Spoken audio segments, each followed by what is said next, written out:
Pessoal, tudo bem? Eu vou fazer aqui uma breve correção da prova com vocês, né? Lembrando que vocês tinham até hoje às 19 horas para me entregar, tá bom? Então, ficou no e-mail, vocês enviaram, né? Tanto a prova quanto o trabalho, como combinado. E agora eu quero só fazer uma breve correção a respeito do que eu queria ter abordado, ou melhor, que vocês tivessem abordado na prova sobre as questões, não é mesmo? Então, vamos lá, né? A primeira questão, eu explano a vocês e explico que o solo, ele é um recurso natural que vai ser fundamental para a sobrevivência das espécies. E a partir dele que se retira a maior parte dos produtos agropecuários e florestais, né? Na verdade, fora algumas questões relacionadas aí à produção de cultivo protegido, né, mudas, ou hidroponia, ou até outros tipos de produção, o solo é basicamente um recurso não renovável. E por que a gente chama de não renovável?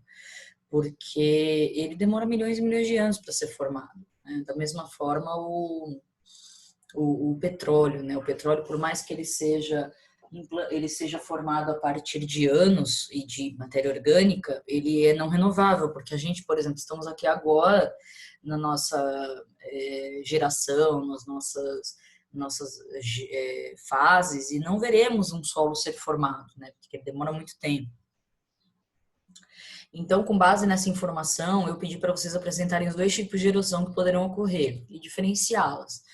Bom, os dois tipos de erosão, muitos de vocês talvez tenham colocado três tipos de erosão, mas na realidade, quando a gente fala dos tipos de erosão, a gente está falando da erosão acelerada, que é a erosão ocasionada pelos processos produtivos e que estão relacionados à intervenção do homem, e a erosão geológica, que é aquela erosão em que vai ser formado os relevos a partir então dos cinco fatores de formação do solo, né? Então são esses dois os tipos de erosão que ocorrem no processo de formação. Então a geológica, que está relacionada então à formação, né, da paisagem, do relevo, mais parte da geologia, e a erosão acelerada, que está relacionada exatamente aos processos produtivos, que são os processos que têm a intervenção do homem e do cultivo para exploração, seja ela agrícola ou florestal, né? Vocês mesmo agora, fazendo parte aí do grupo dos engenheiros florestais, sabem muito bem disso, que independente da operação, seja uma floresta de pino, seja uma floresta de eucalipto, de seringueira, ou até parte de outras culturas que virão aí, né? Muitos processos na área florestal também são degradativos, também faz com que o solo seja ignorado muitas vezes, e isso faz com que ocorram os processos de erosão e falta dessa conservação do solo, tá bom? Então era isso que eu queria que vocês abordassem na primeira questão. Daí, já falando a respeito do principal tipo da erosão, né, que seria, no caso, a erosão hídrica, que a água é o maior agente de erosão que existe, não que o vento não seja, mas a água, principalmente por questões aí em relação à declividade, né, a formação de áreas sem proteção também, a gente tem a água como principal fator de erosão. Então, referente aos três tipos, eu pedi para vocês elaborarem uma situação que representasse a evolução delas ao longo de um tempo, né? Em uma atividade, em uma propriedade com atividade florestal. O que eu queria que vocês tivessem feito nessa questão? Eu gostaria que vocês tivessem pego alguns exemplos a respeito dos cultivos florestais mais comuns ou que vocês encontrassem na literatura e fizessem um apanhado geral a respeito do início do processo erosivo pela erosão hídrica. Então, inicialmente explicando a respeito da observação de uma erosão, primeiramente laminar, né, em que vai ocorrendo então o descoloramento do solo, porque vai carregando as partículas mais finas como silt e argila e depositando materiais mais relacionados à parte da areia, por serem minerais mais pesados e que não se degradam tão facilmente, são carregados. Com o passar do tempo e dependendo esse caminhamento preferencial da água iria ser formado, então, os processos da erosão em sulcos, formando, então, a enxurrada em preferência, né, tendo a erosão em sulco, e, num futuro, a vossoroca, que seria um processo extremamente avançado em relação à erosão. Né? Mas claro que eu gostaria que vocês contextualizassem isso a uma exploração florestal. Poderiam iniciar falando a respeito de um cultivo de eucalipto, em que foi implantado, e o eucalipto demora um tempo para ter o fechamento, para ter a proteção desse solo. Então, o processo inicial da erosão foi a partir do preparo de solo, em morro abaixo. Então, é mais ou menos o que eu gostaria que vocês tivessem feito. Não tem problema se vocês pegaram algum exemplo de artigo científico ou pegaram alguma consulta relatando isso, mas no mínimo aí eu gostaria que vocês falassem a respeito de uns 3, 4 anos desse processo, porque seria mais ou menos o tempo do fechamento. Até então, os cuidados em relação a esse preparo e essa conservação devem ser criteriosos, lembrando que são mudas pequenas e o solo fica exposto. Então, vocês poderiam dizer e também falar a respeito de práticas que evitariam esse processo, tá? Então, tudo isso na questão 2. E a questão 3, vocês viram que eu tentei fazer uma prova bem dinâmica e muito subjetiva, porque a ideia inicial é fazer com que vocês elaborem situações do dia a dia, né? Como consultores florestais, muitas vezes vocês podem ser contratados para implantação ou comando ou manejo de uma área florestal. Então, vocês nunca podem esquecer do quê? De levar em consideração essa conservação. Lembrando que o solo, quando a gente perde, a gente não tem como recuperar. A ideia é conservar. Né? Se não fosse tão importante, não teríamos uma matéria chamada manejo e conservação do solo.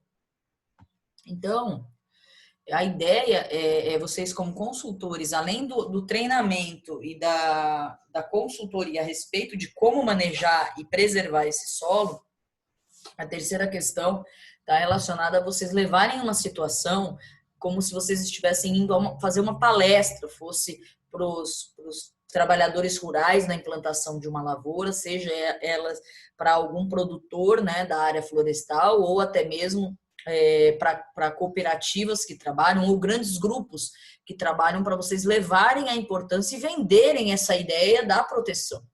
Né? Lembrando que muitos de vocês um dia trabalharão com essa parte ambiental, seja ela tanto na parte da implantação de uma silvicultura, seja ela também no manejo de uma floresta ou o reflorestamento em áreas degradadas. Então, a ideia aí é vocês levarem exemplos para essas pessoas. Muitas delas não têm um nível de conhecimento e informação técnico como o de vocês. Então, quando a gente vai explicar ao produtor ou até um consultor ou um proprietário ou grandes grupos, independente do nível financeiro, né, você pode estar trabalhando com pessoas extremamente com empresas, empresários que têm um nível muito alto intelectual e financeiro, porém não entende a parte técnica. Então, tanto um trabalhador simples, a população da sociedade da cidade, em escolas, né, levar a informação da preservação, nós temos que adequar tudo isso a uma linguagem simples. Então, aqui eu quis desafiar cada um de vocês para ver a habilidade de vocês em juntar todas essas pessoas numa mesma sala, desde o empresário a um trabalhador, a um engenheiro, a um aluno, a uma criança, e todos esses conseguirem pegar a ideia principal da conservação da água e do solo. Por que da água e do solo? O solo sendo carregado para fora daquela área, ele também vai levar partículas que vão ser depositadas nas partes baixas, que são os leitos, são as nascentes, são as bacias, são os açudes, tá bom? Então, ainda nessa linha, vejam que as minhas 4 questões nem têm a ver tanto com a matéria em si, mas tem a ver com a habilidade de vocês. E eu pedi para vocês darem um treinamento sobre essa recuperação das áreas com erosão. Então, pedi um passo a passo para ser seguido ao longo da execução e apresentar os principais objetivos. Dentre essa proposta, a ideia principal é caracterizar o processo erosivo, como ele ocorre, o porquê que ele ocorre. Então, áreas em que você não toma os devidos cuidados, principalmente em relação aos implementos utilizados, a cobertura vegetal, a utilizar um maquinário, uma cultura em nível, não utilizar maquinários muito pesados em solos com problemas em relação à umidade, né? Pensar que um processo já está instaurado, um processo erosivo já está instaurado no mar, então como que você vai evitar? Primeiramente parando as operações, depois fazendo um cultivo com a implantação de raízes naquele local para você conseguir maior infiltração de água, exploração dessa raiz, abrir canalículos nesse solo, né? Utilizar sistemas agroflorestais, sistemas em que a gente pode utilizar uma integração lavoura-pecuária-floresta. Então, pegar uma área, né, dessa em degradação, você vai fazer um treinamento da equipe em que eles têm que entender que aquele solo ele está num processo erosivo e para você conter, você precisa fazer, então, alguns passos daquele que eu apresentei na aula, né, de vocês colocarem culturas em contorno, colocar curvas de nível, colocar, então, implantar novas espécies com sistemas radiculares mais agressivos, em que consigam diminuir essa velocidade de enxurrada a partir das raízes em que elas vão se desenvolver, e esse perfil, então, desse solo vai ter características físicas favoráveis para o desenvolvimento. Matéria orgânica também é importante, né? Então, esse passo a passo ao longo de alguns anos na propriedade, levando todos esses conceitos, era a ideia dessa questão número 4, né? Lembrando que vocês poderiam fazer tanto em uma área em degradação com uma espécie vegetal florestal, por exemplo, uma área de eucalipto, uma área de pinos, uma área de seringueira, né, a área de madeira de lei também, ou poderiam fazer isso após a coleta do material e renovação dessa parte da silvicultura. Ou então também áreas em degradação que vocês iriam implantar mudas nativas, fazer um trabalho aí, né, com relação ao reflorestamento tanto da flora quanto da fauna, o ambiente em equilíbrio. Então, vai da criatividade de vocês, e se vocês abrangerem basicamente esses conceitos a respeito da implantação de espécies agressivas para infiltração de água, matéria orgânica, evitar, então, o fluxo contínuo da enxurrada para carregar mais partículas desse solo, e basicamente levar isso para a população, seja ela tanto a parte que trabalha ali, quanto uma educação ambiental, também era muito válido, tá? A quinta questão, vocês podem achar ela um tanto quanto simples, mas é uma questão que foi retirada, se eu não me engano, de um ENAD, e são as questões do dia a dia, né? Então, falando a respeito do preparo convencional, que ele tem essa característica dessa mobilização intensiva, né, que vai causar degradação. Então, quando a gente fala disso, a gente pode estar falando de áreas que foram lavouras e vão ser implantadas áreas florestais, né? Então, a gente tem que as práticas agronômicas ou florestais levam a essa erosão. Só de você estar tirando aquele ambiente natural já está causando uma degradação. Então, a erosão hídrica, que é a principal, junto ao assoreamento dos rios e lagos, eu coloquei essa questão, né, que está dizendo que na primeira parte, que é uma das principais causas, é para vocês assinalarem as verdadeiras, tá bom? Então, a principal causa da degradação em áreas cultivadas é a compactação do solo, devido ao intenso tráfego de máquinas, aos implementos agrícolas e ao pisoteio animal. Correto. Uma das causas principais em relação à degradação é exatamente essa falta de manejos conservacionistas e os implementos muito pesados que demandam uma grande energia do solo. E muitas vezes são utilizados em épocas em que o solo não está em condições favoráveis para isso, causando, então, um aumento nesse processo de compactação. Primeira questão, então, está correta. Tá? Então, a gente já elimina a C e a E. A segunda questão está dizendo que a compactação modifica as propriedades, como a retenção da água, a densidade e a resistência do solo à penetração. Bom, com relação à retenção de água, o que a gente pode dizer? Quando eu tenho um solo que tem uma propriedade física para reter a água, ele tem características em relação à sua textura, né? Então, A retenção de água, ela está relacionada, então, a esse processo de infiltração. Porque se eu não tenho condições de infiltração para segurar essa água, ela vai correr, né? Ela vai tomar um rumo dela, provavelmente relacionado aí na superfície e carregamento das partículas. A densidade, conforme eu tenho esse processo de compactação, eu aumento a minha densidade, porque eu exploro um volume maior de solo numa mesma área. E, consequentemente, a compactação, eu aumento, então, a resistência do meu solo à penetração das raízes. Então, também a questão 2 está correta, tá? Então, aí a gente já pode eliminar, então, a B, né? Então, acaba que sobra só a D, só por eliminação. Então, é assim, né? Só para confirmar, então, vamos ver se a terceira questão está correta, né? Que as práticas de manejo devem proporcionar boas condições físicas ao solo sem afetar sua condutividade hidráulica. Sim. O que é condutividade hidráulica? São as características que eu tenho químicas em relação à água e à sua infiltração. Está correta? E a questão 4, né? O plantio direto é a prática comum no Brasil, apesar de implicar na degradação do solo ao longo do prazo. Está errado, né? Ela não causa isso, ao contrário. Então, a letra correta é a D de dado. Já a questão 6, pessoal, eu não achei a parte florestal envolvida, mas vale, por quê? Também é uma questão do ENAD, tá? Vale porque está falando em relação à agricultura de precisão.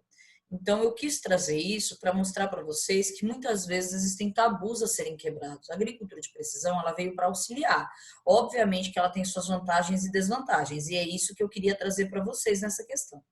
Então, está dizendo que uma das desvantagens do processo vai ser o impacto ambiental resultante da maior seleção de plantas daninhas existentes.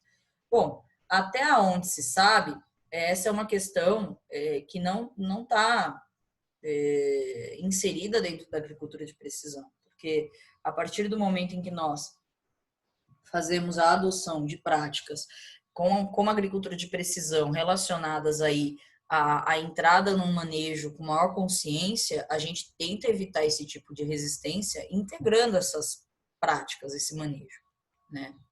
Segundo, os modelos para a simulação de cenários agrícolas tornam-se tão mais preciosos quanto maior for a quantidade e qualidade das informações, sem dúvida. Uma das questões relacionadas à agricultura de precisão, né, algumas dificuldades, está exatamente nisso, em você adotar sistemas de informação, um banco de dados muito confiável, em que você insere no seu trabalho, e com isso você consegue manejar e monitorar melhor o seu manejo a partir dessas informações compiladas. Então, essa está correta.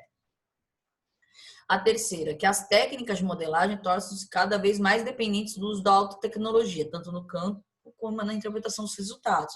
Correto também. De nada adianta eu alimentar muito bem o meu sistema se eu não tiver um bom programa para isso, ou até mesmo um profissional treinado para saber interpretar. Né? A mesma coisa, eu faço um exame de sangue e tenho ali os valores de referência. Mas o que isso quer dizer? O desequilíbrio entre aquelas questões do meu sangue. Então, a gente tem aí um médico para fazer a interpretação desses dados e fazer, então, a compilação disso e te dar um diagnóstico.